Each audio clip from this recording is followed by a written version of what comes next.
الحمد لله نحمده ونستعينه ونستغفره ونؤمن به ونتوكل عليه ونعوذ بالله من شرور أنفسنا ومن سيئات أعمالنا من يهده الله فلا مضل له ومن يضلله فلا هادي له ونشهد أن لا إله إلا الله وحده لا شريك له ونشهد أن سيدنا وحبيبنا ومولانا محمدا عبده ورسوله الذي أرسله بالحق بشيرا ونذيرا وداعيا إلى الله بإذنه وسراجا منيرا فقد قال الله تعالى في كلامه المجيد وفرقانه الحميد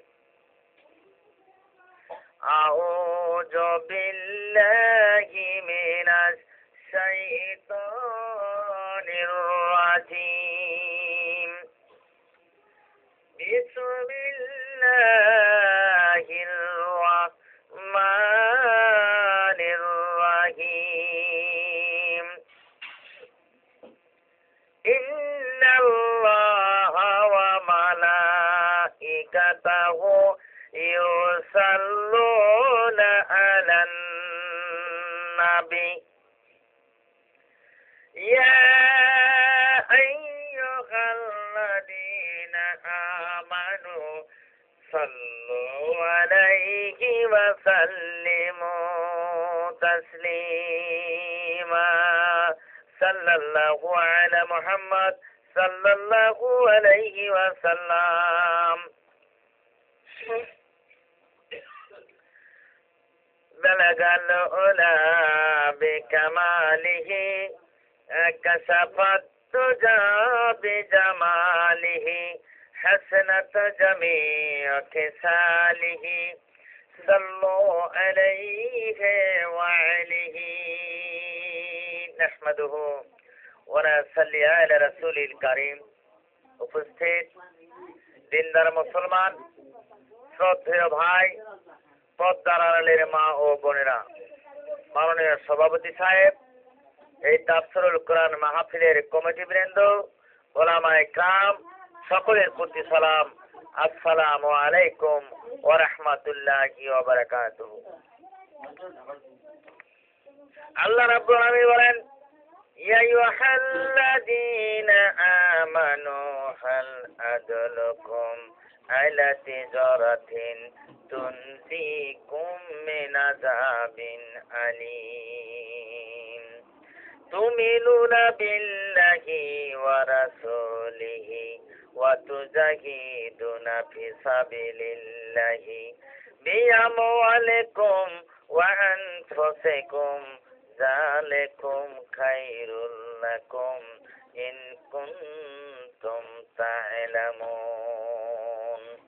আল্লাহ রাব্বুল আলামিন বলেন, হে ঈমানদার বান্দারা, হে ঈমানদার ব্যক্তিরা, আমি কি তোমাদের কাছে এমন একটা ব্যবসার কথা বলবো যে ব্যবসাটা করলে ওই জাহান্নামের কঠিন শাস্তি থেকে তোমরা বাঁচায় যাবা।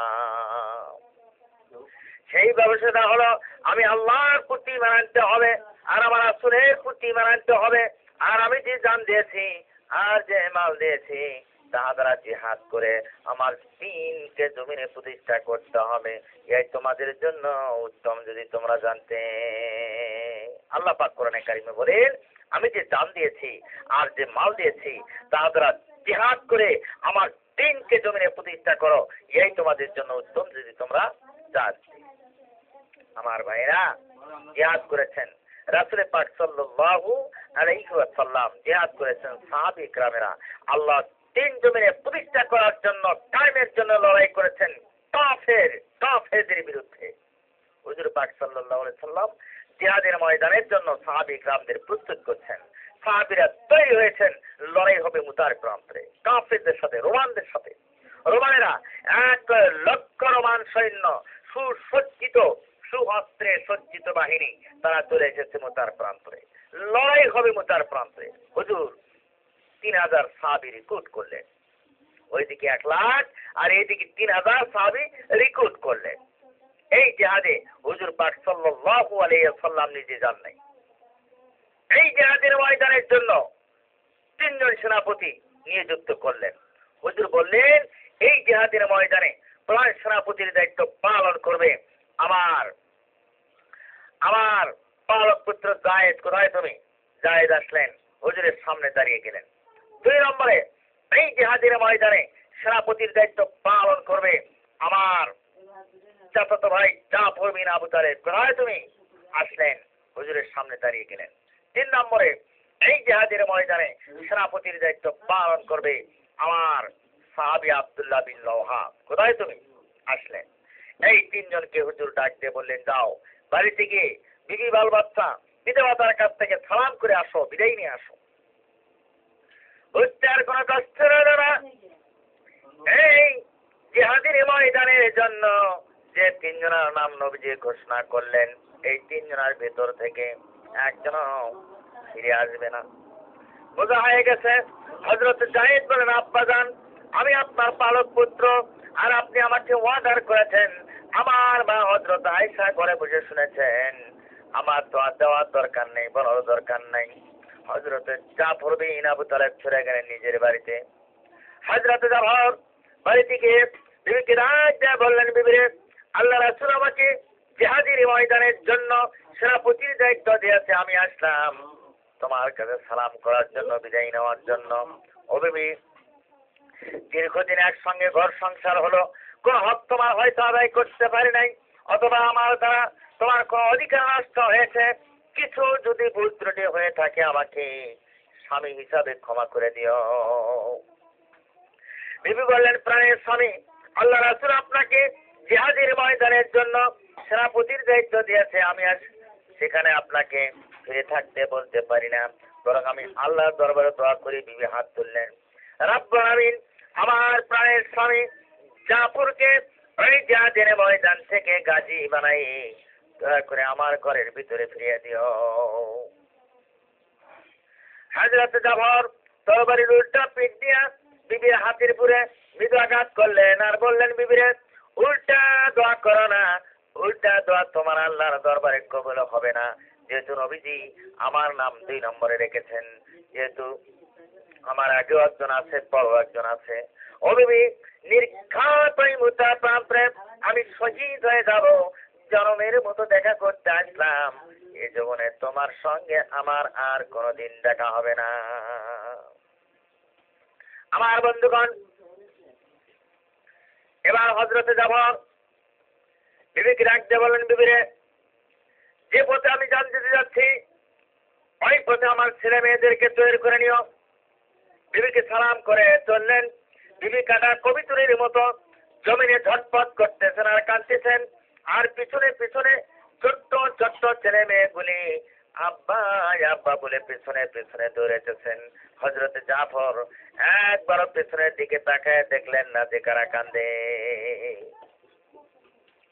এবার হযরত আব্দুল্লাহ বিন রওহা তিনি চলে গেলেন নিজের বাড়িতে। হযরত আব্দুল্লাহ নতুন বিবাহ করেছেন, ওই দিন ছিল তার বাসর সজ্জা রাত, ফুল সজ্জা রাত। হযরত আব্দুল্লাহ বাড়িতে গিয়ে দেখেন বিবি ঘরের ভিতরে কোরআনে কারিমের তেলাওয়াত করতেছেন। ঘরের বাইরে দাঁড়িয়ে বললেন, বিবিরে, আমি আব্দুল্লাহ তোমার স্বামী, আমার সালাম নাও, কোরআন পড়া একটু বন্ধ করো। আমি জিহাদে যাইতেছি, আল্লাহ রাসূল আমাকে জিহাদের ময়দানের জন্য সেনাপতির দায়িত্ব দিয়েছে, আমি আসলাম তোমার কাছে সালাম করার জন্য, বিদায় নেওয়ার জন্য। ও বিবি, নতুন বিবাহ হলো, কোন হক তোমার হয়তো আদায় করতে আমি পারি নাই, অথবা আমার দ্বারা তোমার কোন অধিকার নষ্ট হয়েছে। কিছু যদি ভুল ত্রুটি হয়ে থাকে আমাকে স্বামী হিসাবে ক্ষমা করে দিও। বিবি বললেন, প্রাণের স্বামী, আল্লাহ রাসূল আপনাকে জিহাদের ময়দানের জন্য সেনাপতির দায়িত্ব দিয়েছে, সেখানে আমি আপনাকে ফিরে থাকতে বলতে পারি না, বরং আমি আল্লাহর দরবারে দোয়া করি আপনি ঘরের ভিতরে আসেন। আপনি ঘরের ভিতরে আসেন। নতুন বিবাহ হলো, আমি আপনাকে ভালো করে দেখলাম না, বিবাহ রাত্রে কোন রকম একটু দেখেছি, আর আমি একজন মদিনার সুন্দরী নারী, আপনি আমাকেও ভালো করে দেখলেন না। আপনি ঘরের ভিতরে আসেন। হযরত আব্দুল্লাহ বলেন, বিবি আমি ঘরের ভিতরে যাব না, ঘরের ভিতরে গেলে তোমাকে দেখলে আমার প্রেম জাগবে, ভালোবাসার জন্মাবে, আমি ঘরের ভিতরে যাব না। হযরত আব্দুল্লাহ বলেন, বিবি আমি ঘরের ভিতরে যাব না। বিবি বলেন, প্রাণের স্বামী আপনি যদি ঘরের ভিতরে আসেন, আল্লাহর কসম আমি কোনো প্রেম নিবেদন করবো না, ভালোবাসা দিব না, আমি শুধু প্রাণ ভরে একটা বার আপনাকে দেখে রাখতে চাই, যাতে করে কিয়ামতের দিন লক্ষ কোটি কোটি মানুষের ভেতরে আমি আপনাকে যেন স্বামী হিসাবে চিনে নিতে পারি। হযরত আব্দুল্লাহ বলেন, বিবি এই রাজা যদি তোমার হয় আর ধৈর্য ধারণ করে যদি থাকতে পারো, যার জন্য আমি জান দিতে যাচ্ছি, ওই মাহবুব মেহেরবান কিয়ামতের দিন ওই জান্নাতের ভিতরে তোমাকে আমাকে স্বামী স্ত্রী হিসাবে পরিচয় করিয়া দিবেন। আমার বন্ধুগণ, এই তিনজন সেনাপতি আর ওই 3000 সাহাবী কিরাম সৈন্যদেরকে নিয়ে চলে গেলেন মুতার প্রান্তরে। ওই মুতার প্রান্তরে লড়াই হলো। ওই লড়াইয়ে হযরত জায়েদ অনেকগুলি কাফের সৈন্যকে জাহান্নামে পাঠিয়ে দিয়ে তিনি নিজেও শহীদ হয়ে গেলেন। এবার হযরত জাফর এক হাতে তরবারি আর এক হাতে ঝান্ডা নিয়ে গেছেন সামনের দিকে। হযরত জাফরকে কাফেররা ঘেরাও করে ফেলল। হযরত জাফর ডান হাত দিয়ে তরবারি উঁচু করে ধরেছেন। কাফেররা হযরত জাফরের ডানে আঘাত করলো। হযরত জাফরের ডান হাত কেটে মাটিতে ছুঁড়ে পড়ে গেল। এবার হযরত জাফর বাম হাত দিয়ে তরবারি উঁচু করে ধরেছেন, বাম হাতে আঘাত করলো না। হযরত জাফরের বাম হাত কেটে মাটিতে ছুঁড়ে পড়ে গেল। এই কাটা দুইটি হাত দিয়ে হযরত জাফর ইসলামের পতাকা বুকের সঙ্গে জড়িয়ে রেখেছেন, মাটিতে পড়তে দেয় নাই।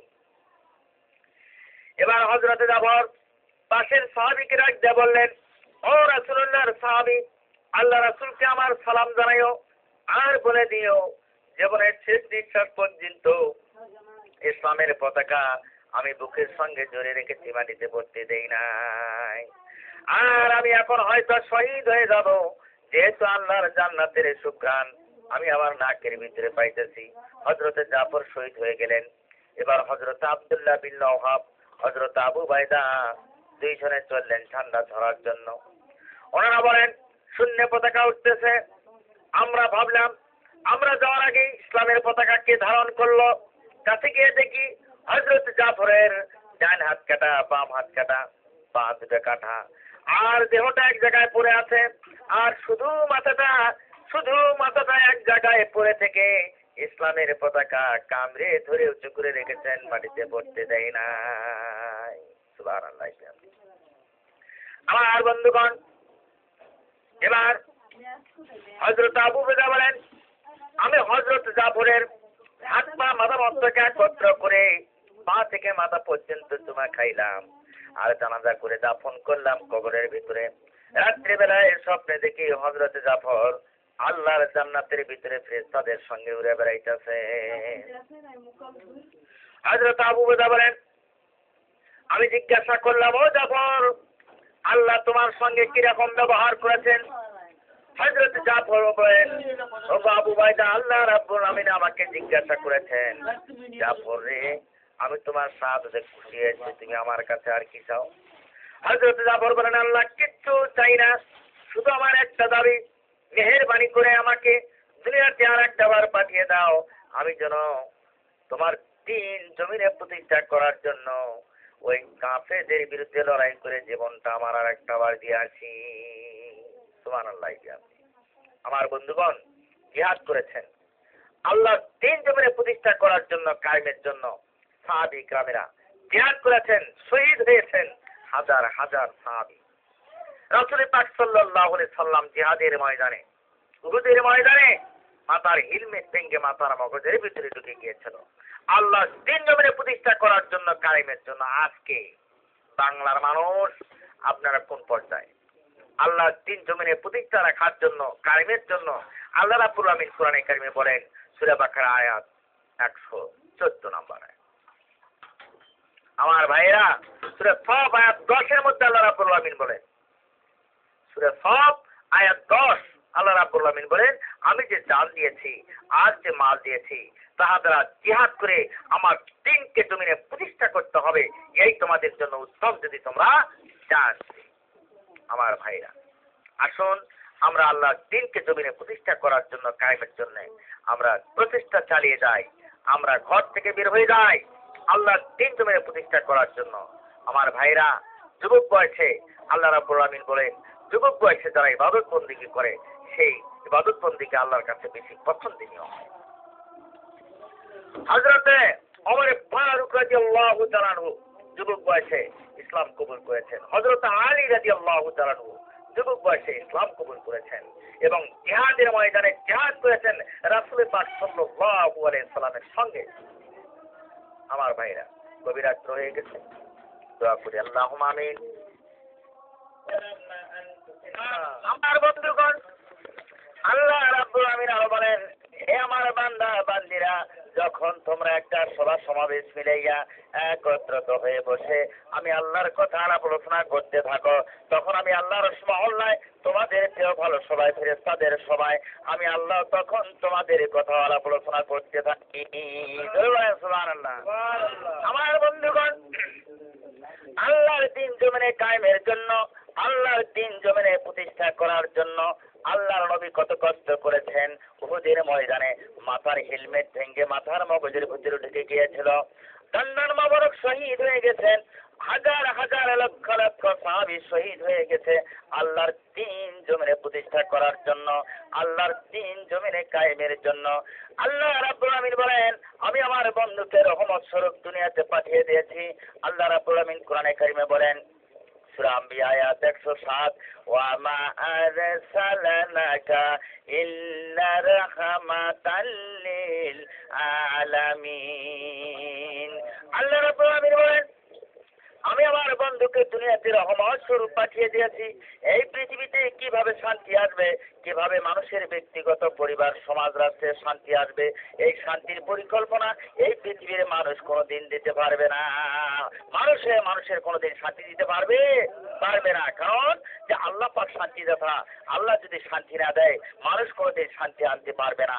আপনি অট্টালিকা করেছেন, বিল্ডিং করেছেন, গাড়ির মালিক হয়েছেন, লক্ষ লক্ষ কোটি কোটি টাকা ব্যাংক ব্যালেন্স করেছেন, কিন্তু মনের মধ্যে শান্তি নাই, ঝগড়া বিবাদ অশান্তির আগুন জ্বলতে থাকে। এত কোটি কোটি টাকা থেকেও তো আপনার মনের মধ্যে শান্তি অনায়ন হচ্ছে না। কারণ আল্লাহ পাক যদি শান্তি না দেয় আপনার কোনোদিন শান্তি আসবে না। আসবে না। আমার বন্ধুগণ, এই পৃথিবীতে দুইটি রাস্তা আছে। একটা রাস্তা হলো শয়তানের রাস্তা, আর একটা রাস্তা হলো আল্লাহ রাব্বুল আমিনের রাস্তা। দুইটি রাস্তা, একটা দোজখ একটা বেহেশত, একটা ভালো একটা খারাপ, এভাবে দুই ভাবে বিভক্ত করে দেওয়া হয়েছে। আল্লাহ রাব্বুল আমিনের যে রাস্তা, ওই রাস্তা গেছে ডান দিকে, আর ওই রাস্তার গন্তব্যস্থান হলো জান্নাতুল ফিরদাউস। জোরে বলেন সুবহানাল্লাহ। আমার বন্ধুগণ, যেটা শয়তানের রাস্তা, ওই রাস্তা গেছে বাম দিকে, আর ওই রাস্তার গন্তব্যস্থান হলো জাহান্নাম। সবাই জোরে বলেন নাউজুবিল্লাহ। আমার বন্ধুগণ, আল্লাহ রাব্বুল আমিন কোরআনে কারিমে বলেন, সূরা বাকারা আয়াত 38, ফামান তাবিয়া হুদায়া ফালা খাউফুন আলাইহিম ওয়া লাহুম ইয়াহজানুন। আল্লাহ রাব্বুল আমিন বলেন, আমার কোরআনের আইন যারা মেনে চলবে, আমার কোরআনের শাসন যারা মেনে চলবে, তাদের জন্য কোনো ভয় নাই আর তাদের জন্য কোনো চিন্তা নাই। আল্লাহ পাক কোরআনে কারিমে বলেন, আমার কোরআনের আইন যারা মেনে চলবে আর আমার কোরআনের শাসন যারা মেনে চলবে, তাদের জন্য কোনো ভয় নাই আর তাদের জন্য কোনো চিন্তা নাই। আল্লাহর হাবিব সাল্লাল্লাহু আলাইহি সাল্লাম হাদিস শরীফে বর্ণনা করেন, কোন দেশের সরকার যদি ইসলামের আইন মতো দেশ চালায়, কোরআনের আইন মতো দেশ চালায়, ওই দেশের ভিতরে চুরির ভয় থাকবে না, ডাকাতির ভয় থাকবে না, জেনার ভয় থাকবে না, কাটাকাটির ভয় থাকবে না, মারামারির ভয় থাকবে না। ওই দেশের মানুষ চলবে স্বাধীনভাবে, পুরুষ চলবে স্বাধীনভাবে, মহিলারা চলবে স্বাধীনভাবে।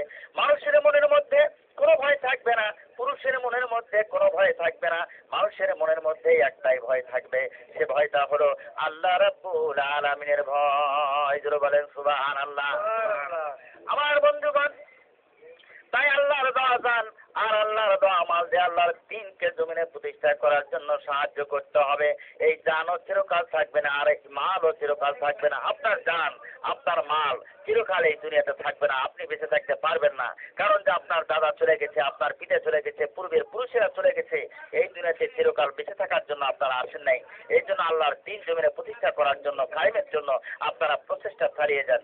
আল্লাহ রাব্বুল আলামিন কোরআনে কারিমে বলেন সূরা সাফ আয়াত 10, ইয়া আইয়ুহাল্লাযীনা আমানু হাল আদুল্লুকুম আলা তিজারাতিন তুনজিকুম মিন আযাবিন আলীম তুমিনুনা বিল্লাহি ওয়া রাসূলিহি ওয়া তুজাহিদুনা ফি সাবিলিল্লাহি বিআমওয়ালিকুম ওয়া আনফুসিকুম যালিকুম খায়রুল লাকুম ইন কুনতুম তা'লামুন। আল্লাহ রাব্বুল আলামিন বলেন, হে ঈমানদার ব্যক্তিরা, আমি কি তোমাদের কাছে এমন একটা ব্যবসার কথা বলবো যে ব্যবসাটা করলে ওই জাহান্নামের কঠিন শাস্তি থেকে তোমরা বাঁচিয়ে যাবা। সেই ব্যবসাটা হলো আমি আল্লাহর প্রতি ঈমান আনতে হবে, আর আমার রাসূলের প্রতি ঈমান আনতে হবে, আর আমি যে জান দিয়েছি আর যে মাল দিয়েছি তা দ্বারা জিহাদ করে আমার দিনকে জমিনে প্রতিষ্ঠা করতে হবে। এই তোমাদের জন্য উত্তম যদি তোমরা জানতে। আল্লাহ পাক কোরআনে কারিমে বলেন যে আমি যে দান দিয়েছি আর যে মাল দিয়েছি তা দ্বারা জিহাদ করে আমার দিনকে জমিনে প্রতিষ্ঠা করতে হবে। এই তোমাদের জন্য উত্তম যদি তোমরা জানতে। আর আল্লাহর দিন জমিনে প্রতিষ্ঠা করার জন্য, কায়েমের জন্য যখন ঘর থেকে বের হয়ে যাবেন, আপনার বাধা আসতে পারে, বিপদ আসতে পারে, মুসিবত আসতে পারে।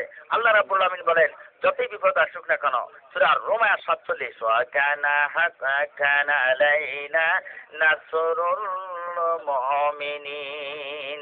মুমিনদের সাহায্য করা আমি আল্লাহর জন্য ওয়াজিব হয়ে যায়। মুমিনদের সাহায্য করা আল্লাহর জন্য ওয়াজিব হয়ে যায়। জোরে বলেন সুবহানাল্লাহ। সুবহানাল্লাহ। লিল্লাহি তাকবীর। আল্লাহু আকবার।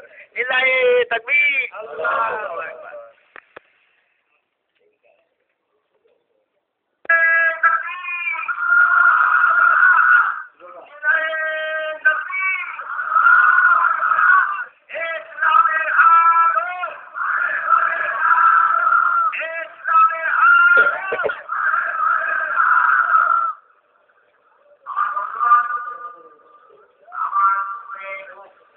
কথা ইসলামিক ইন্টারভিউ তাফসীর কুরআন মাওলানা শফিকুর রহমান সাদিক।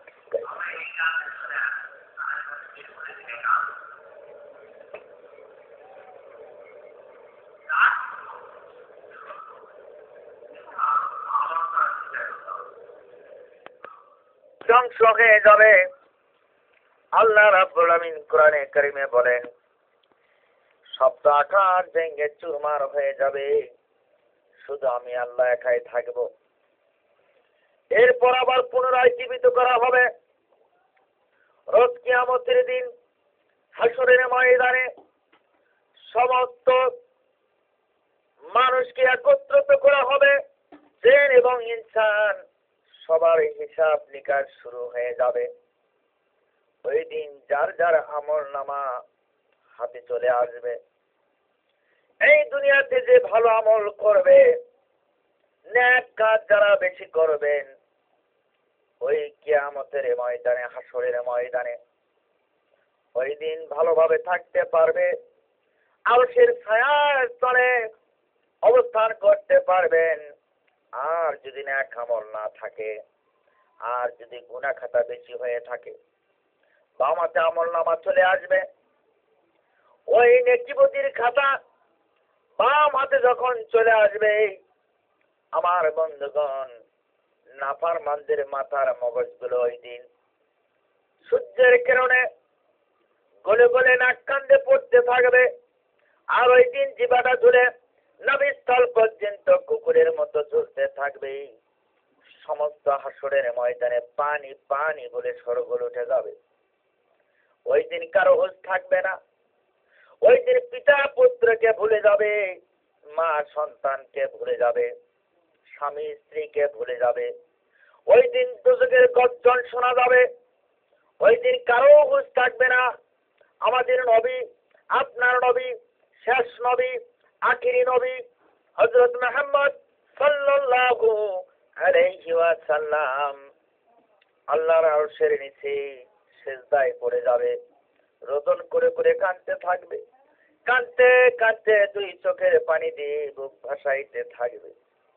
আহারে, আল্লাহর নবী ওই দিন আল্লাহ রাব্বুল আলামিনের দরবারে বলতে থাকবে, আয় রাব্বুল আলামিন, আজকে আমার উম্মতের কেমন অবস্থা হবে, আজকে আমার উম্মতের কি অবস্থা হবে, আয় রাব্বুল আলামিন, আমার উম্মত গুলোর আজকে কি অবস্থা হবে। দোজখ যেরকম লাপাইতে লাপাইতে আসতেছে, আয় আল্লাহ, আমার উম্মত গুলোকে মাফ করে দাও। উহুদের ময়দানে ভাঙ্গা দুটি দাঁতের বিনিময়ে আমার উম্মত গুলোকে আজকে মাফ করে দাও। সুবহানাল্লাহ। আমার বন্ধুগণ, এরপরে আল্লাহ নবী বলবেন, আয় রাব্বুল আমিন, উহুদের ময়দানে মাথার হেলমেট ভেঙে মাথার মগজের ভিতরে চলে গিয়েছিল, রক্ত দিয়ে জর্জরিত হয়েছিলাম, ওই রক্তগুলোর বিনিময়ে আমার এই এতিম উম্মত গুলোকে, গরিব উম্মত গুলোকে আজকে মাফ করে দাও। সুবহানাল্লাহ, সুবহানাল্লাহ। আমার বন্ধুগণ, কোনো কথা আসবে না, জবাব আসবে না। আমার আল্লাহ পাক ডাক দিয়ে বলবেন, ওহে আমার হাবিব, আজকে আপনার জন্য কান্নাকাটির দিন নয়। দুনিয়াতে আপনি অনেক কান্নাকাটি করেছেন, আজকে কান্নাকাটি করবেন না। আমার বন্ধুগণ, ওই দিন আমাদের কারো হুঁশ থাকবে না, সবাই নাফসি নাফসি করতে থাকবে। আমার ভাইরা, আমরা সমস্ত লোক একত্রিত হয়ে সর্বপ্রথম হযরত আদম আলাইহিস সালামের দরবারে উপস্থিত হয়ে যাব। আমাদের বাবা আদম নবীর দরবারে উপস্থিত হব। আমরা বলবো, বাবা আদম নবী, আপনি আমাদের বাবা, আপনি আমাদের জন্য একটু সুপারিশ করবেন, কারণ আপনি দুনিয়াতে সর্বপ্রথম আগমন করেছেন, আর আল্লাহ পাক আপনাকে নিজ হাতে তৈরি করেছে। আপনি আমাদের জন্য একটু সুপারিশ করেন আল্লাহ পাকের দরবারে। আমরা আজকে কিরকম হয়রান পেরেশান হয়ে গেছি। ওই দিন কোনো জবাব আসবে না। আমার বাবা আদম নবী, আপনার বাবা আদম নবী ওই দিন বলবেন, আমার পক্ষে সুপারিশ করা সম্ভব হবে না, কারণ ওই দিন আদম নবী ডেকে ডেকে বলবেন, আমার পক্ষে সুপারিশ করা সম্ভব নয়, কারণ আমি আল্লাহ পাকের ওয়াদা বরখেলাপ করেছিলাম। বেহেশতের ভিতরে গন্ধক ফল খাওয়া নিষেধ করে দিয়েছিল, আমি ওই ফল ভক্ষণ করেছিলাম, আল্লাহর কথা অমান্য করে, তার কারণে দুনিয়াতে আসা লেগেছে। কারণ আমি আজকে আল্লাহ পাকের দরবারে আমি সুপারিশ করতে পারবো না, বরঞ্চ আপনারা চলে যান হযরত নূহ আলাইহিস সালামের দরবারে। আমরা সেখানে যাব হয়রান পেরেশান হয়ে। তিনি বলবেন, আমার পক্ষে সুপারিশ করা সম্ভব হবে না। এরপর দাউদ আলাইহিস সালামের দরবারে উপস্থিত হয়ে যাব। তিনি বলবেন, আমার পক্ষে সম্ভব হবে না। এরপরে হযরত ইব্রাহিম আলাইহিস সালামের দরবারে উপস্থিত হব। তিনি বললেন, আমার পক্ষে সুপারিশ করা সম্ভব হবে না, আমার পক্ষে সুপারিশ করা আল্লাহ পাকের দরবারে যাওয়া সম্ভব নয়। আমরা হয়রান পেরেশান হয়ে এবার আমরা চলে যাব হযরত মূসা আলাইহিস সালামের দরবারে। হযরত মূসা আলাইহিস সালাম বলবেন, আমার পক্ষে সুপারিশ করা সম্ভব হবে না। এরপরে আমরা চলে যাব হযরত ঈসা আলাইহিস সালামের দরবারে, যা বলবো, আমরা কিরকম হয়রান পেরেশান হয়ে গেছি, আজকে আমাদের অবস্থা কি হবে, আপনি একটু আমাদের জন্য সুপারিশ করেন। এবার হযরত ঈসা আলাইহিস সালাম বলবেন, আমার পক্ষে সুপারিশ করা সম্ভব হবে না, কারণ বরঞ্চ দেখা যায় ওই যে একটা আরশের ডান পাশে একটা লাল রঙের তারকা দেখা যায়, সুন্দর একটা পতাকা দেখা যায়। ওই পতাকার নিচে, ওই ঠান্ডার নিচে আপনারা চলে যান। শেষ নবী আখিরি পয়গম্বর হযরত মুহাম্মদ সাল্লাল্লাহু আলাইহি ওয়াসাল্লাম, উনি উম্মতি উম্মতি বলে তালাশ করতেছেন, আপনারা ওখানে বরঞ্চ চলে যান। আমরা সবাই মিলে এবার হযরত মুহাম্মদ সাল্লাল্লাহু আলাইহি সাল্লামের কাছে উপস্থিত হয়ে যাব। আমাদের দিকে লক্ষ্য করে আল্লাহর নবী ভাবে রোদন করে করে কান্নাকাটি করবে আর বলতে থাকবে, আল্লাহ গো, আজকে আমার উম্মতের কি অবস্থা হবে। দোজখ যেভাবে লাপাইতে লাপাইতে আসতেছে, দোজখের তর্জন গর্জন দেখে সমস্ত মানুষ বেহুশ হয়ে জমিনে পড়ে যাবে। হাসরের ময়দানে আছাড় পাছাড় খেতে থাকবে। ওই দিন কারো হুঁশ থাকবে না। দোজখ লাফাইতে লাফাইতে আসবে।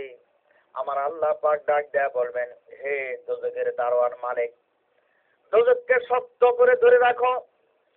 লক্ষ লক্ষ ফেরেশতারা দোজখকে শক্ত করে ধরে রাখবে। ওই দিন দোজখ লাফাইতে লাফাইতে হাসরের ময়দানে চলে আসবে। আমার ভাইয়েরা, ওই দিন আল্লাহ পাক বলবেন, দোজখকে শক্ত করে ধরে রাখো, কারণ দোজখ যেন এদিকে না আসে। আর যদি ছুটে আসে, আমাকে তো হিসাব করতে দিবে না, সমস্ত লোকজন গিলে ফেলবে। এবার দোজখ লাফাইতে লাফাইতে যখন আসতে থাকবে, আল্লাহ পাক ডাক দেয়া বলবেন, ওহে আমার হাবিব, আপনি সিজদা তোলেন, কথা বলেন। আজকে আপনার কান্নার দিন নয়, মাথাটা উঠান, আজকে আপনাকে সুপারিশ করার অনুমতি দেওয়া হবে। জোরে বলেন সুবহানাল্লাহ। আমার বন্ধুগণ, এবার আল্লাহর নবীর হাতে এক মুষ্টি পানি দিয়ে দিবেন আল্লাহ পাক, দিয়া বলবেন, ওহে আমার হাবিব, আপনি চলে যান, এই পানি এক মুষ্টি দোজখের দিকে ছিটে দেন। দোজখের দিকে যখন ছিটে দেওয়া হবে, দোজখ সঙ্গে সঙ্গে পেছনের দিকে চলে যাবে। দোজখ তখন সঙ্গে সঙ্গে পেছনের দিকে চলে যাবে, সামনের দিকে আর আসবে না। আল্লাহর নবী ডাক দেয়া বলবেন, ইয়া রাব্বুল আমিন, এটা কোন কুদরতি পানি আমার হাতে দিয়ে দিলেন।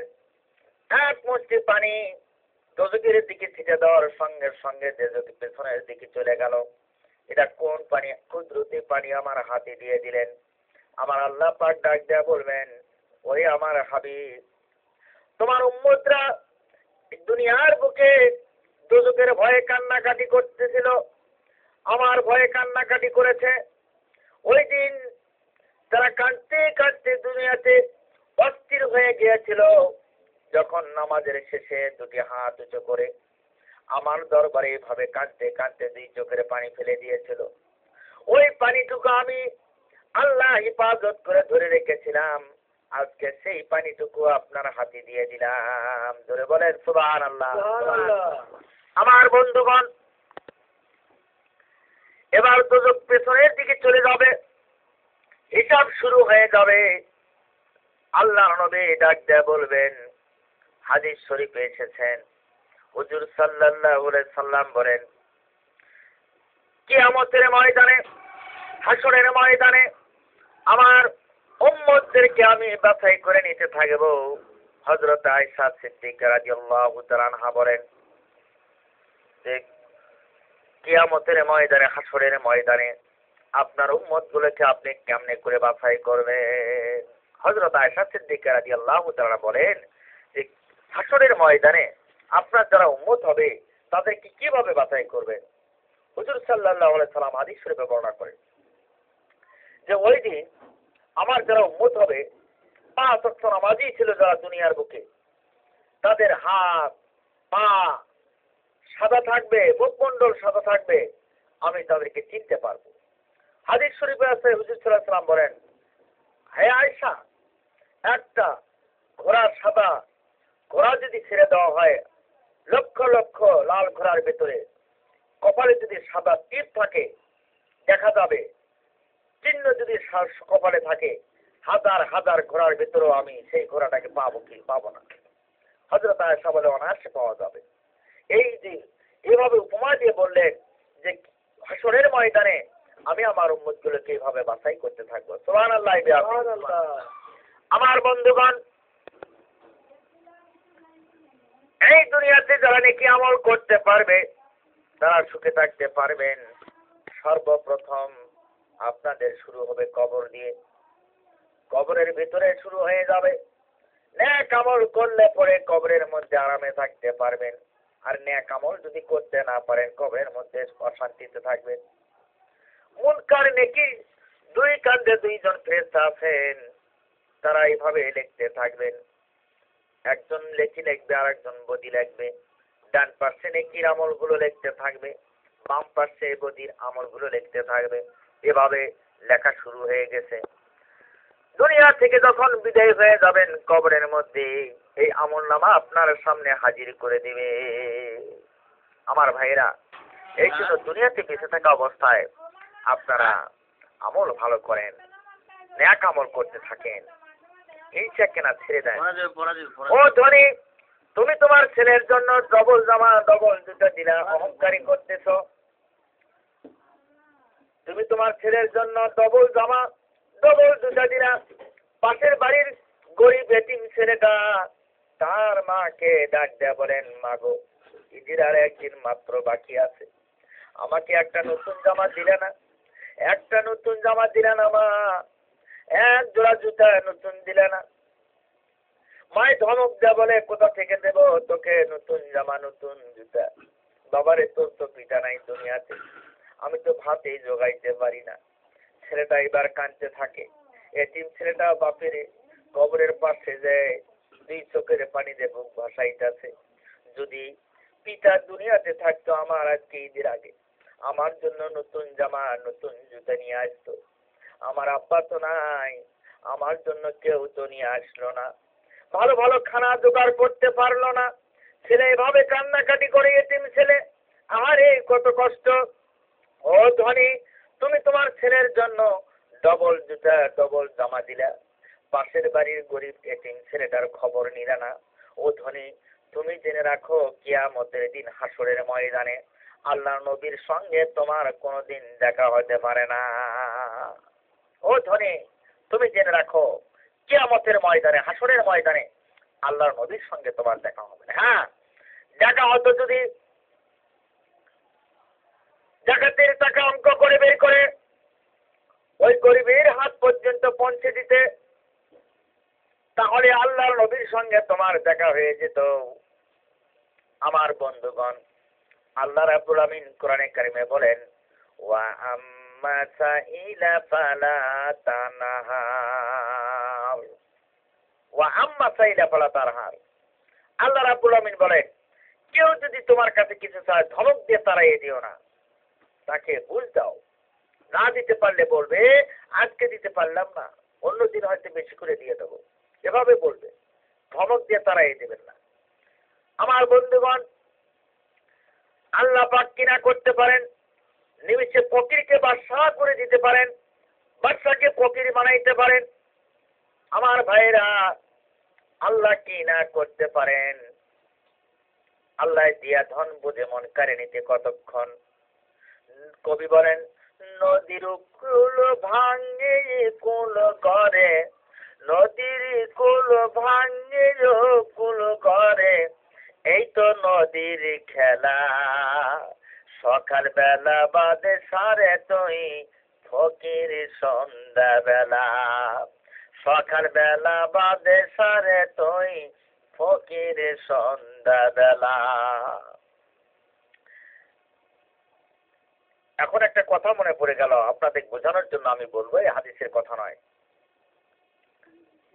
একজন ধনী লোক তার স্ত্রীকে সঙ্গে করে ঘরের জানালাটা খুলে দিয়ে ঘরের ভেতরে বসে রুটি ভুনাগ্রস্ত বসে দুইজন খাচ্ছেন।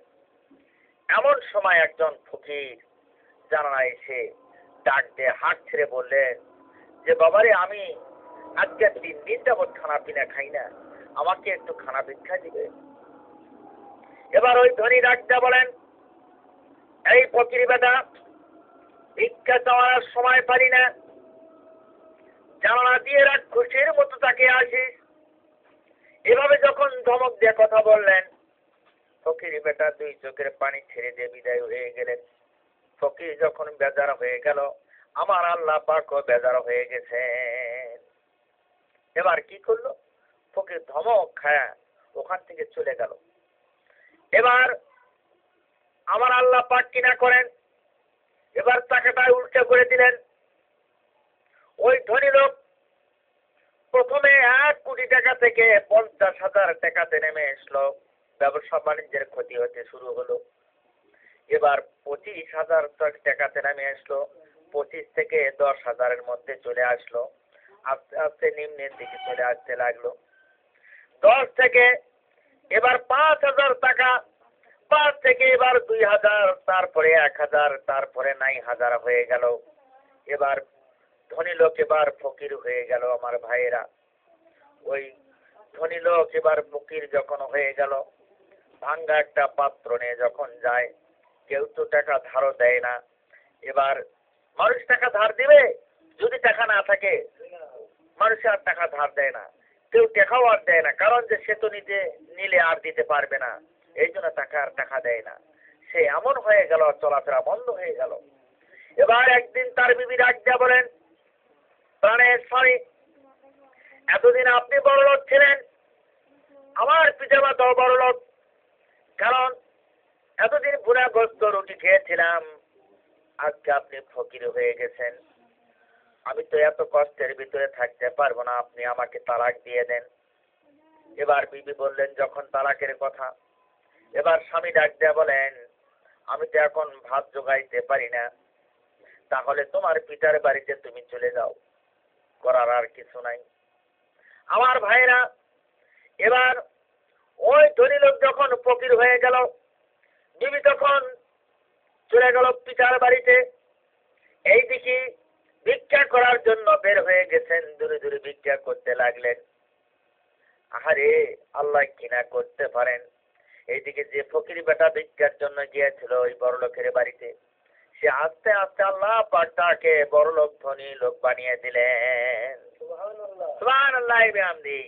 আমার ভাইয়েরা, যখন ওই ফকির, পূর্বের ফকির যখন আস্তে আস্তে ধনী হয়ে গেল, এই মেয়েকে পিতার বাড়িতে যখন পাঠিয়ে দিয়েছে, তখন এই বড় লোকের মেয়ে, বড় লোকেরা তখন করলো কি, যে আরেকটা ভালো বড় লোক দেখে, ভালো ছেলে দেখে আমার মেয়েকে অন্যত্র বিয়ে দিয়ে দেব। কপাল, তখন কপালের দোষ দেয়, বিভিন্ন প্রবঞ্চনা কথা বলে, কারণ নিজের দোষে নিজে দোষী হয়ে যায়, অন্যের দোষী দিয়ে লাভ নাই। আল্লাহ পাকের দোষ দেওয়ার কোনো প্রয়োজন হয় না, কারণ আল্লাহ পাকের যারা দোষ দেয় তারা আহাম্মক পাবি। আল্লাহ পাক দোষ কোনোদিন কারণ দেয় নাই। আল্লাহর উপর দোষ যারা চাপিয়ে দেন তারা বেহুশ দেন। অবশ আমার বন্ধুগণ, এবার ওই ফকির যখন বড় হয়ে গেল, ওই ফকিরের কাছে আবার এই মেয়েটাকে আবার বিবাহ দিয়ে দিল। এবার দ্বিতীয় স্বামীকে নিয়ে বিবি ঘরের ভিতরে বুনাগোস্ত রুটি খায়। এই পূর্বের ফকির বড় লোক যখন ফকির হয়ে গেছে, ওই বাড়িতে চলে গেছেন ভিক্ষার জন্য। জানালা খোলা দেখলেন, জানালা খোলা দেখে ভিক্ষার জন্য আবদার করলেন, আমি 3 দিন যাবৎ কোনো কিছু খাই না, আমাকে একটু খানা ভিক্ষা দিবেন। এবার বিবি ডাক দিয়ে বলেন, স্বামী দেখো, একটা ফকির এসেছে, খানা ভিক্ষা চায়, একটু খানা ভিক্ষা দিতে হবে। এবার স্বামী ডাক দিয়ে বললেন, বিবি যাও, খানাগুলো নিয়ে যাও, 2 জনের খানা ফকির বেটাকে দিয়ে দাও। এবার বিবি এবার চলে গেলেন খানা ভিক্ষা দেওয়ার জন্য। যা মুখের দিকে তাকিয়ে দেখেন, এরা তো ইতিপূর্বের স্বামী, আজকে ফকির হয়ে গেছেন, ভিক্ষা দিতে পারলেন না, 2 চোখের পানি ছেড়ে ছেড়ে কাঁদতেছেন। এবার স্বামী ডাক দেয়া বলে, তুমি এখন বিবি কান্নাকাটি করছো কেন, ফকিরকে ভিক্ষা দাও না কেন, ফকিরকে খানা ভিক্ষা দিয়ে দাও। এবার বিবি বলেন, না গো স্বামী, আমি এই ফকিরকে আমি খানা ভিক্ষা দিতে পারবো না, আপনি একটু আপনার খানা ভিক্ষা দিয়ে আসেন। এবার ওই স্বামী এবার চলে গেল খানা ভিক্ষা দেওয়ার জন্য। যা দেখেন ওই লোকটা তো ফকির নয়, এটা তো আগে আমি এই বাড়িতে একবার খানা ভিক্ষার জন্য গিয়েছিলাম, আল্লাহ কিনা করতে পারেন, নিমিষে ফকিরকে বাদশা করতে পারেন, বাদশাকে ফকির করতে পারেন। তাই আজকে আমি আমার ভাই বোনদেরকে বলবো, ফকির যদি বাড়িতে আসে ধমক দিয়ে তাড়াইয়ে দিবেন না, গরিব এতিম মিসকিনদেরকে ধমক দিবেন না, যারা এতিম হয়ে গেছে, পিতা মাতা নাই, কত কষ্ট করে দুনিয়াতে মানুষ হয়ে যাচ্ছে, আহারে তাদেরকে কোনো সময়ের জন্য ধমক দিয়ে কথা বলবেন না। কারণ আমার নবী এতিমই ছিল, পিতাহারা অনাথ, আল্লাহর নবী কত কষ্ট করেছেন, মা নাই বাপ নাই কত কষ্ট করেছেন। আল্লাহ পাক তাকে এমন জায়গায় উপনীত করে দিলেন, আল্লাহ পাক দোস্ত বলে তাকে স্বীকার করলেন। আমার ভাইরা, এই জন্য আমি আপনাদেরকে বলবো, এই দুনিয়াতে থাকতে বেঁচে থাকা অবস্থায় আমল করেন, আল্লাহর দিকে অগ্রসর করেন। আল্লাহ রাব্বুল আলামিন কোরআনে কারিমে বলেন, আসসালাতুল মিফতাহুল জান্নাহ, আল্লাহর হাবিব বলেন, আসসালাতুল মিফতাহুল জান্নাহ, জান্নাতের তালা খোলার চাবি হলো নামাজ। নামাজ আদায় করো, নামাজ ব্যতীত কেউ জান্নাতের মধ্যে প্রবেশ করতে পারবে না। আমার বন্ধুগণ, এই দুনিয়াতে বেঁচে থাকা অবস্থায় আপনারা কাজ ছাড়িয়ে যান ইসলামকে কায়েম করার জন্য। আল্লাহ রাব্বুল আমিন কোরআনে কারিমে বলেন, সূরা সফ আয়াত 10, ইয়া আইয়ুহাল্লাযীনা আমানু হাল আদুলুকুম আলা তিজারাতিন তুনসিকুম মিন আযাবিন আলীম তুমিনুনা বিল্লাহি ওয়া রাসূলিহি ওয়া তুজাহিদুনা ফি সাবিলিল্লাহি বিআমওয়ালিকুম ওয়া আনফুসিকুম যালিকুম খায়রুল লাকুম ইন কুনতুম তা'লামুন। আল্লাহ রাব্বুল আমিন বলেন, হে ঈমানদার ব্যক্তিরা, আমি কি তোমাদের কাছে এমন একটা ব্যবসার কথা বলবো যে ব্যবসাটা করলে ওই জাহান্নামের কঠিন শাস্তি থেকে তোমরা বাঁচায় যাবা। সেই ব্যবসাটা হলো, আমি আল্লাহর প্রতি ঈমান আনতে হবে, আমার রাসূলের প্রতি ঈমান আনতে হবে, আর আমি যে জান দিয়েছি আর যে মাল দিয়েছি তা দ্বারা জিহাদ করে আমার দ্বীনকে জমিনে প্রতিষ্ঠা করতে হবে। এই তোমাদের জন্য উত্তম যদি তোমরা জানতে। এই দেখছেন, আল্লাহ পাক বলেন, আমি আমার দ্বীন জমিনে প্রতিষ্ঠা করার জন্য যুগে যুগে অনেক নবী এবং রাসূল পাঠালাম। শেষ নবী হিসেবে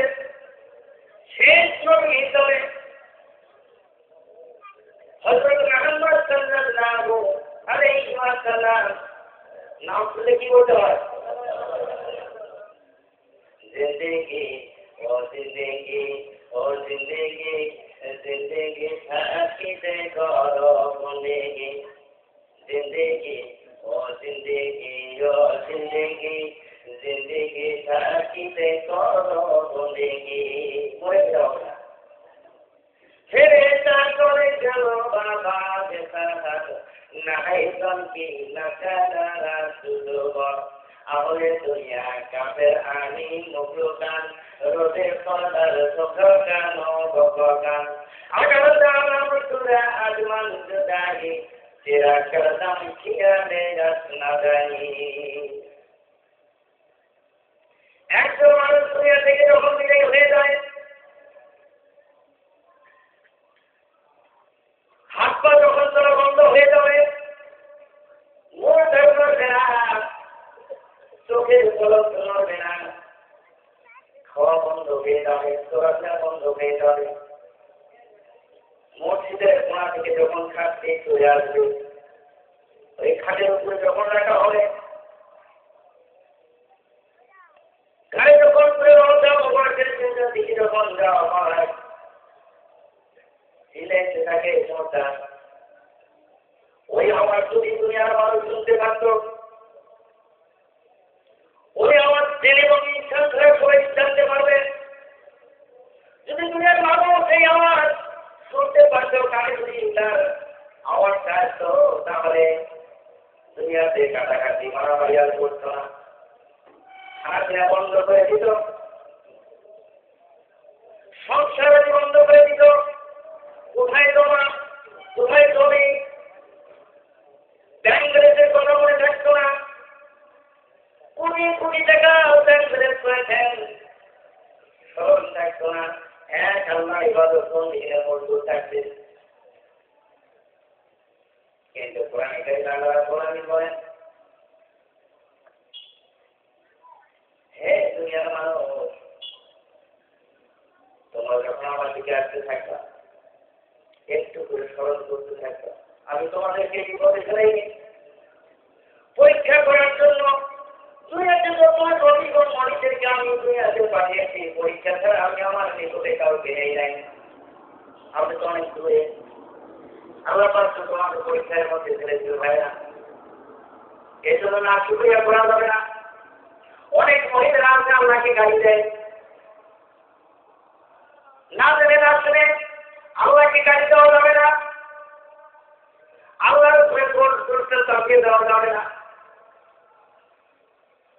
আমার ভাইরা, রোজার উপর কিছু করে যখন নিয়ে দেওয়া হয়, ওই ব্যক্তি চিল্লাইতে থাকে, কাঁদতে থাকে, ভাইরা একটু শেষবারের মতো আমার আপনাকে একটু দেখে যায়, আমার সন্তানেরা কাঁদে, আমার মার কাঁদা আমি সইতে পারছি না।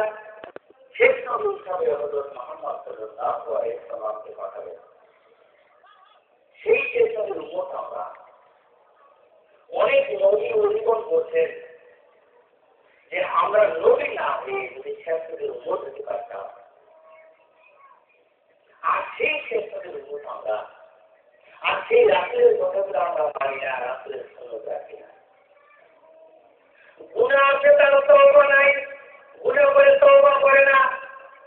গুনাহ আছে তার তওবা নাই, নবীর উম্মত আছে তার সুন্নাত নাই, আল্লাহর বান্দা আছে তার বন্দেগী নাই। আছে আল্লাহর বান্দা আছে, বন্দেগী নাই, ওয়াজ আছে তার আমল নাই। আছে ওয়াজ আছে তার আমল নাই। যার গুনাহ ছিল না, যার খাতিরে আপনি সৃষ্টি, যার খাতিরে আমি সৃষ্টি, যার খাতিরে তমাম পৃথিবী সৃষ্টি, তিনি যে মহিলায় তিনি শুয়ে আছেন হযরত মুহাম্মদ সাল্লাল্লাহু আলাইহি ওয়াসাল্লাম। নাম শুনে কি বলতে হয়? নাম শুনে কি বলতে হয়? সাল্লাল্লাহু আলাইহি ওয়াসাল্লাম বলতে হয়। মানার নাম হলো কামিয়াবি, মানার নাম হলো মুসলমানি। মুসলমান মুখে বললে হবে না, মুসলমান খাতায় লিখলে হবে না, মুসলমানের ঘরের জন্ম হলে হবে না, মুসলমান গরুর গোশত খালি খাওয়া হয়ে যায় না, হবে? মুসলমান গরুর গোশত খালি হয় না, মুসলমান কালেমা বললে হওয়া যায় না। কালেমা হিন্দু জানে, খ্রিস্টান জানে, বৌদ্ধ জানে, আপনি জানেন, আমু জানেন, তাদের প্রকৃত মুসলমানকে কে প্রকৃত মুসলমান?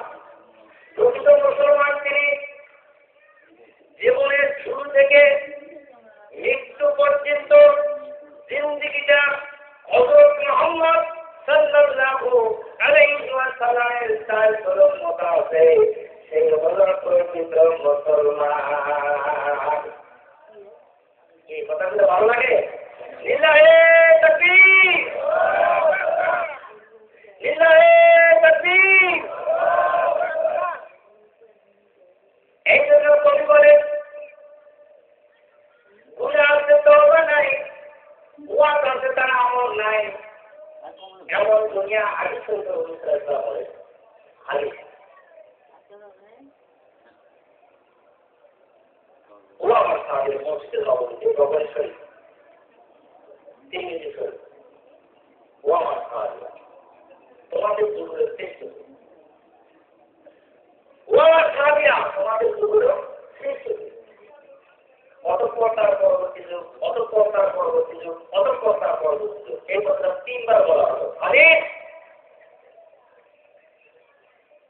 4 বারের বার বলা হলো মিথ্যা যুগ, 3 বারের বার পার হওয়ার পরে বললো 4 বারের বার মিথ্যা যুগ।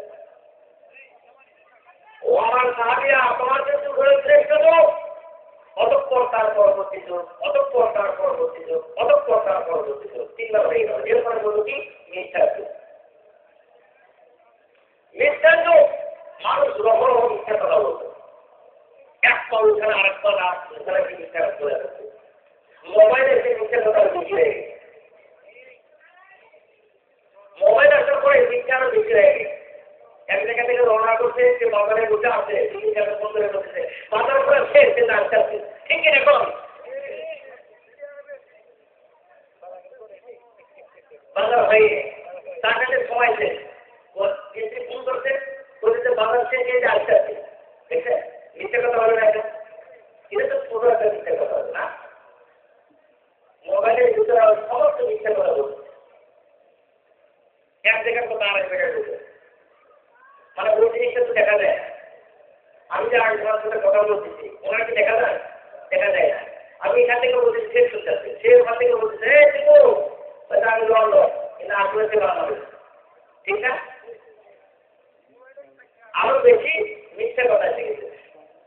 এই জন্য আল্লাহ রাসূল 3 বার বলেন, রাসূল পাক সাল্লাল্লাহু আলাইহি ওয়াসাল্লাম 3 বার বলেন যে অতঃপর তার পরবর্তী যুগ, অতঃপর তার পরবর্তী যুগ, অতঃপর তার পরবর্তী যুগ হলো মিথ্যার যুগ। সেই যুগে মানুষেরা ঘরের উপর ঘর করবে। যখন এই কথাটা রাসূল পাক সাল্লাল্লাহু আলাইহি ওয়াসাল্লাম বলেন, সমস্ত সাহাবী আশ্চর্য হয়ে গেলেন। কি করে ঘরের উপর যদি ঘর হয়, সেই ঘরকে ভেঙে পড়বে না? রাসূল পাক সাল্লাল্লাহু আলাইহি ওয়াসাল্লাম বলেন যে না, ভেঙে পড়বে না, সেখানে আমার উম্মতরা বসবাস করবে। বসবাস করবে ঘরের উপর ঘর হলে সেখানে উম্মতরা থাকবো? হ্যাঁ হ্যাঁ, আমার উম্মতরা সেখানে বসবাস করবে। তখন তো এইরকম ঘরের উপর ঘর, ঘরের উপর ঘর ছিল না। সামনে আটকা চলে যাচ্ছে, কি করে? এরপর বলা হলো সেই সময় মসজিদ ভর্তি লোক থাকবে, কারো ইমাম থাকবে না। সাহাবীরা আটকা চলে কি করবে? এরপর বলা হলো ও আমার সাহাবীরা, ইয়াজুজ এবং মাজুজের প্রভাব পড়বে। হযরত আব্দুল্লাহ বলেন, ইয়া রাসূলুল্লাহ, ইয়াজুজ মাজুজ কি আমরা তো বুঝলাম না, এরা আবার বলবো না। এটা কি ইয়াজুজ মাজুজের প্রভাব পড়বে? আমরা তো বুঝলাম না। ইয়াজুজ এবং মাজুজ কি? আপনি স্পষ্ট করে দেবেন। হুজুর বলতে বসো, আব্দুল্লাহ বসো। বসলেন। এরা মহিলা এবং পুরুষ শেষ জামানার দিকে আমার উম্মতের মধ্যে গিয়ে করবে। এরা হালাল এবং হারাম বাঁচবে না। হালাল এবং হারাম, কোনটা হালাল আর কি হারাম, এটা বাঁচবে না। তারা লট করে খাইতে থাকবে। হালাল কোন জায়গায় আর হারাম কোন জায়গায়, বেহেশত। আজকে তো দ্বিতীয় কথা, একটু অল্প সময়, এই 8-10 মিনিট কিছু কথা বলার করতে শেষ। হালাল এবং হারাম কি জিনিস শেষ জামানায় তারা পাচ্ছে না। সবাই টাকার পেছনে ঘুরতে থাকে বড় লোক হওয়ার জন্য। আগের কথা বলে যাবে, আল্লাহর কথা বলে যাবে, মুখে বললে আমরা আল্লাহর দিকে আসি, কিন্তু আসলে দিকটা ওই দিকে যাচ্ছে না। এই জন্য তো মাঝে মধ্যে আমি রাস্তায় তো ওনার সাথে ওয়ার্ক করার গেছি, উনি বলেছে মরার আগে একবার মরে যাবে, তারপরে কি অবস্থা। আমার কথাগুলো বোঝা যায়? বিভিন্ন দেখছেন বিভিন্ন ভাষা। হালাল এবং হারাম কি আমার উম্মতরা বাঁচবে না? খাইয়ে দেবে একাধারে। এর যত সহজ, বিরাট লম্বা কাহিনী, সংক্ষেপে আছে। আমার বন্ধুগণ, হুজুর পাক সাল্লাল্লাহু আলাইহি ওয়াসাল্লাম এই ইসলাম প্রচার করতে গিয়ে মক্কায় থাকতে পারেন নাই। মক্কার মানুষেরা গাড়ি দেয়, মক্কার মানুষেরা মারে, তাতে আবু জাহেল মারতে মারতে শরীরের অন্তরিত করে ফেলে দিয়েছিল। উহুদের ময়দানে দশজন নবরত শহীদ হয়ে গিয়েছিল। মাথার ভেঙে মাথার মগজের মধ্যে ঢুকে গিয়েছিল। এই ইসলাম প্রচার করতে গিয়ে মক্কায় থাকতে পারেন নাই, মক্কা থেকে মদিনায় চলে গেছেন। বিরাট লম্বা কাহিনী, সংক্ষেপে বলি। মদিনায় যাওয়ার পরে হযরত আবু বকর সিদ্দিক রাদিয়াল্লাহু তাআলা আনহু আল্লাহর নবীকে ডাকতে বলেন, ইয়া রাসূলুল্লাহ, আমার পরিবারের টুকরা আয়েশাকে আপনার খালিমা বানিয়ে দিতে চান। হযরত আবু বকর সিদ্দিক রাদিয়াল্লাহু তাআলা আল্লাহর রাসূলের 1 নম্বর সাহাবী। কয় নম্বর সাহাবী? জোরে বলেন না, কয় নম্বর সাহাবী? 1 নম্বর সাহাবী। ডাকতে বললেন, ইয়া রাসূলুল্লাহ, আমার পরিবারের টুকরা হযরত আয়েশাকে আপনার খালিমা বানিয়ে দিতে চান। হুজুর, আপনার মতামত? হুজুর বললেন, আয়েশা তো ছোট, 7 বছর, বছর। আবু বকর বলেন না, আমি মানি না। 7 বছর বয়সের সময় বিবাহ করলেন, 9 বছর বয়সের সময় ওখানে আসতে গেছেন। হযরত আবু বকর সিদ্দিক রাদিয়াল্লাহু তাআলা আনহু ডাকতে বলেন, শোনো মা আয়েশা, আজ তো তুমি কার পিছনে পিছনে রওনা করেছ মা? এমন একজন নবীর পিছনে রওনা করেছ মা, যার চেহারা আমার দেখলে দোজখের আগুন হারাম হয়ে যায়। মা, আমার নবীকে কোনদিন বকা দিবা না, আমার নবীকে কোনদিন মন্দ করবে না, আমার নবীর সাথে কোনদিন খারাপ ব্যবহার করবে না। আমার নবী যখন ঘরের ভিতরে প্রবেশ করবে ওরা সুন্দর নিজে খেদমত করবা, আর যখন বাইরে আসবে আমি আবু বকর আমার নবী নিজে খেদমত করবো। সুবহানাল্লাহ, জোরে বলেন না সুবহানাল্লাহ। আমার বন্ধুগণ, হযরত আয়েশা সিদ্দিকা রাদিয়াল্লাহু তাআলা আনহা আল্লাহ রাসূলকে সঙ্গে নিয়ে একদিন ঘরে আসলেন, বিছানায় ঘুমিয়ে পড়লেন। রাত্রি যখন গভীর হয়ে গেল, হযরত আয়েশা সিদ্দিকা রাদিয়াল্লাহু তাআলা আনহা ঘুম থেকে জেগে দেখেন নবী আমার বিছানায় নেই। হযরত আয়েশা পাগলের মতো হয়ে গেল, নবী কোথায় গেল, স্বামী আমার কোথায় গেল ভাবলাম। কাফেররা হয়তো ধরে নিয়ে গেছে, আমার নবী নাই, একসঙ্গে বিছানায় ঘুরে আছি। মক্কার মদিনার মানুষেরা তো আমার নবীকে হয়তো ধরে নিয়ে গেছে। হযরত আয়েশা ঘর থেকে বের হলেন, অন্যান্য বিবিদেরকে জিজ্ঞাসা করা হলো, 11 জন স্ত্রী,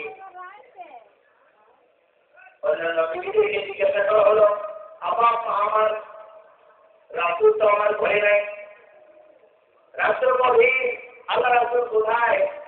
নাই, কোথাও নাই। হযরত আয়েশা সিদ্দিকা রাদিয়াল্লাহু তাআলা আনহা বলেন, আল্লাহর নবী হয়তো মসজিদে নববীতে ইবাদতের জন্য চলে গেছেন। হযরত আয়েশা ওই মসজিদে গেলেন। মসজিদে না দেখেন আল্লাহর নবী মিম্বারের পাশে দাঁড়িয়ে, হাদিসে আছে মিম্বারের পাশে দাঁড়িয়ে হুজুর সাল্লাল্লাহু আলাইহি ওয়াসাল্লাম দুটি হাত উপরে নাড়ছিলেন। এমন অনেক মসজিদ রয়েছে তার নাকি মিম্বার দেওয়া লাগে না। অনেক বক্তারা বের হয়ে গেছে, উল্টো পাল্টা কোনো হাদিস ছাড়া বলা যাবে না। কোরআনে কারীম আয়াত যখন একটা লাগু হয়ে গেল, ওই আয়াতটার ব্যাখ্যা দিতে যে কথাগুলো আমার রাসূল বললেন সেটা হাদিস। কোরআনে কারীমের আয়াতের সাথে যে হাদিসের মিল নেই, কত হাদিস ভুল বেরোচ্ছে, যারা তর্জমা করে তারা বলতে পারে। প্রতি মাসে বৈঠক হয়, সে বৈঠকে বসে বসে পারে, তার একটা করলেন আর একটা ব্যাখ্যা দিলেন, বলবো ওরা তো বলতেই যাবে, বাড়িতে মারামারি শুরু করে দেবে। আমি অর্থ দিয়েছিলাম, ওর এই কথা বলছে, এটা কি ওগুলো কি না আসলে বলবো না, বুঝে কি করছে, এই চলে গেল মারামারি। তাহলে আগে যে বক্তা মরনা মরছে তাদেরকে সতর্ক করতে হবে, ঠিক কিনা বলে না, বুঝে না শুনে একটা কিছু করা যাবে। হযরত আয়েশা সিদ্দিকা রাদিয়াল্লাহু তাআলা আনহা মসজিদে যাবেন, যাওয়ার পরে দেখেন আমার নবী দুটি হাত উপরে থাকছে। হযরত আয়েশা সিদ্দিকা রাদিয়াল্লাহু তাআলা আনহা আল্লাহর নবীর পিছনে দাঁড়িয়ে দাঁড়িয়ে শুনতেছেন যে আল্লাহর নবী কি বলতেছেন, পিছনে দাঁড়িয়ে শুনতেছেন। আল্লাহর নবী বলেন, রাব্বুল আলামিন, আমি তো আমার বয়সী হযরত খাদিজা রাদিয়াল্লাহু রোজ ওমরকে যাইতে পারি না হুজুর, আল্লাহ আমি তো মক্কায় যেতে পারি না, আমার খাদিজার কবর তো আমি মক্কায় রেখে এসেছি। আয় আল্লাহ, আমি আমার খাদিজার কবরের পাশে দাঁড়াইতে পারি না আমার হুজুর, তুমি আমার খাদিজার কবর তোমার কাছে আমার রাখলাম, আল্লাহ তুমি কিয়ামত পর্যন্ত হেফাজতে রাখিও। এখন দুটির সাথে মারামারি করে, দুটির সাথে যদি আপনি মারামারি করে আপনার সংসারের উন্নতি হবে না। দিদির সঙ্গে মিলে বেশি কাজ করতে হবে। আপনি জমিতে কাজ করে আইছেন বাড়িতে, দিদির সঙ্গে মারামারি শুরু করে দিবেন, আপনার ভাব দিব, বাচ্চাগুলো তো কাটাকাটি করবো। তার সাথে তো সেইভাবে ব্যবহার করতে হবে, তবে সংসারের উন্নতি। হযরত আয়েশা বলেন, আল্লাহর নবী দুটি হাত উঁচু করে কাঁদতেছেন। আমি হযরত আয়েশা আল্লাহর নবীর পিছনে দাঁড়িয়ে শুনতেছিলাম। আল্লাহর নবী আরো বলে, রাব্বুল আলামিন কিয়ামতের দিন হাসরের ময়দানে যেদিন নাফরমানদের আল্লাহর মগজ ঘুরে ঘুরে না কাঁদতে বলতে থাকবে, জীবনে ঘুরে নামের স্থল পর্যন্ত পুকুরের মতো ধরতে থাকবে, আর পানি ঘুরে স্থল ঘুরে যাবে। ওই দিন কারো হুশ থাকবে আল্লাহ, ওই দিন আমি বলছি হাতিটাকে হারায় না যায়। সুবহানাল্লাহ। দোয়া মঞ্জুর করে নেন। এত গভীর আছে, আমরা হাত দুটি আল্লাহর পাকের দরবারে বলবো। আল্লাহুম্মা আমিন। ربنا ظلمنا أنفسنا وإن لم تغفر لنا وترحمنا لنكونن من الخاسرين ربنا فاغفر لنا ذنوبنا وكفر عنا سيئاتنا وتوفنا مع الأبرار ربنا آتنا في الدنيا حسنة وفي الآخرة حسنة وقنا عذاب النار রাব্বুল আমিন। এইবার আমরা তোমার বান্দা বান্দি মনিবের কাছে, সাইয়েন্স রাব্বুল আলামিনের কাছে হাত তুলছি গো আল্লাহ। বান্দা বান্দিদের তো মনিব ছাড়া কোনো উপায় নাই। জীবনের সমস্ত অপরাধের কথা মনে করে তোমার কাছে ক্ষমা চাই। রাব্বুল আমিন, তুমি তোমার কুদরতি চোখ দিয়ে তাকায় দেখো, এখানে আমরা কতগুলো গুনাহগার বান্দা, গুনার বোঝা মাথায় নিয়ে এতিমের মতো, কাঙ্গালের মতো, মুসাফিরের মতো তোমার দরবারে হাত ধরাইছি গো আল্লাহ। আয় আল্লাহ, যার হাতখানা তোমার পছন্দ হয় তার হাত দ্বারা আমাদের সকলের সমস্ত জীবনের গুনাহগুলি মাফ করে দাও, আমিন। আয় আল্লাহ, এতক্ষণ যা জিকির আজকান করলাম, আয় আল্লাহ তোমার কোরআনে কারীম থেকে যা আলোচনা হলো, আয় আল্লাহ তোমার হাবিবের হাদিস থেকে যা আলোচনা করলাম, ভুল ত্রুটি ক্ষমা করে যে সবটুকুন আমাদেরকে দিবেন, সবটুকুন সোনার মদিনায় নবী পাক রওজা মোবারকে পৌঁছে দাও। আয় রাব্বুল আমিন। আয় আল্লাহ, আমরা যারা হাত তুলে আমিন আমিন করছি গো আল্লাহ, এর ভেতর থেকে কার জানি আব্বা নাই, কার জানি মা নাই গো আল্লাহ। আয় আল্লাহ, এই পিতা কত কষ্ট করে আমাদেরকে কামাই করে খাওয়াইছে গো আল্লাহ। আল্লাহ, না খেয়ে জমিনে ফসল ফলাইছে আল্লাহ। একটা ঈদ যখন ঘনে এসেছে, আমাদের জন্য নতুন নতুন জামা নিয়ে আসলো, ভালো ভালো খানা নিয়ে আসলো ঈদের ভিতরে। আয় আল্লাহ, ছেলে মেয়েদের হাসি ফুটানোর জন্য পিতা কত কষ্ট করে আমাদের জন্য কামাই করে খাওয়াইছে। এই পিতা যাদের দুনিয়া থেকে বিদায় হয়ে গেছে, আয় আল্লাহ, ওই পিতার কবরে যদি আযাব হয়ে থাকে মাফ করে দাও। আয় রাব্বুল আমিন, এইবার স্মরণ হয়ে গেল জনম দুঃখিনী মায়ের কথা।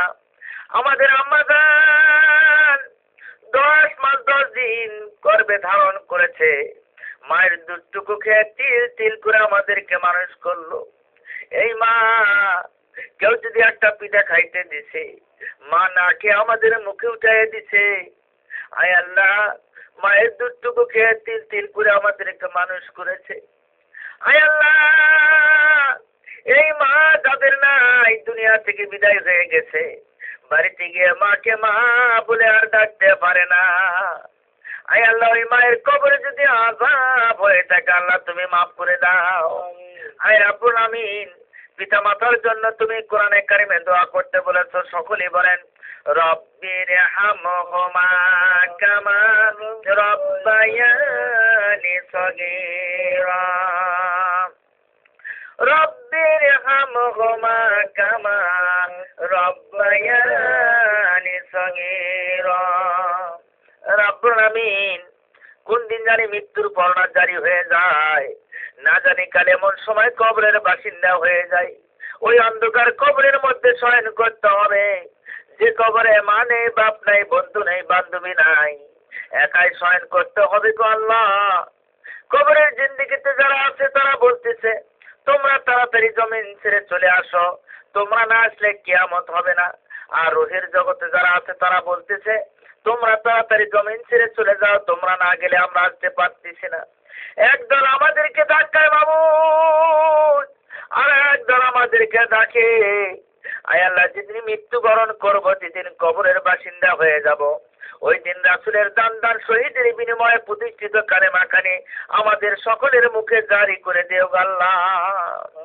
আয় রব্বুল আমিন, আমরা যারা হাত তুলে আমিন আমিন করছি গো আল্লাহ, আয় আল্লাহ সকলের জীবনের গুনাহগুলি আল্লাহ তুমি মাফ করে দাও।